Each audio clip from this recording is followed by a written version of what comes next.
دوستو، خوبصورت کلام یسایہ 59 آیت 1 میں ہے. یہاں دیکھیں، یہ خدا کی طرف سے محبت کا سچا اعلان ہے.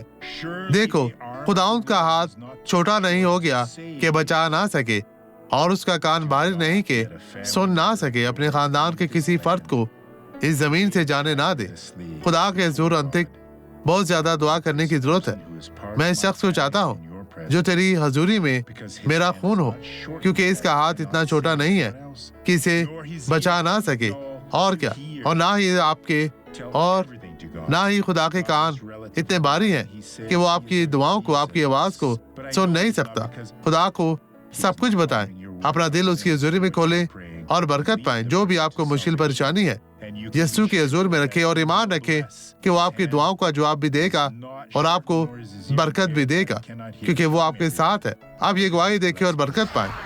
میں اب 5 سال سے ریڑھ کی ہڈی کی سرجری کروا رہی ہوں، لیکن سرجری کے دوران 2 مزید ہرنیٹڈ ڈسک نمودار ہو گئی. آپ نے 5 سال پہلے سرجری کروائی تھی 5 سال پہلے، اور پھر 2 مزید کروائی. پھر سرجری کے دوران 2 اور آئیں. لیکن یہ 1 یا 2 تھی؟ جی 2. نہیں، پہلے اس سے پہلے یہ 3 تھی. 3 جمع اور 2.5 کے ساتھ. اور اب 5 کہاں ہے؟ یسوع کے نام پہ چلی گئی. یہ چلی گئی. معلوم ہوا مجھے 3 دن پہلے اپنے سیاٹک اعصاب میں بہت شدید درد تھا. تو آپ وہاں اب حرکت ختم ہو کریں. گیا. یہ مجھے اسے دیکھنا چاہتا ہوں. میں دیکھنا چاہتا ہوں. وہاں جائیں، اپنی ٹانگیں چوڑی کریں. دیکھیں میرے بھائیوں، یہ بینڈ ٹھیک ہے. خداوند تیرا شکر ہو. آئے اب دعا کریں.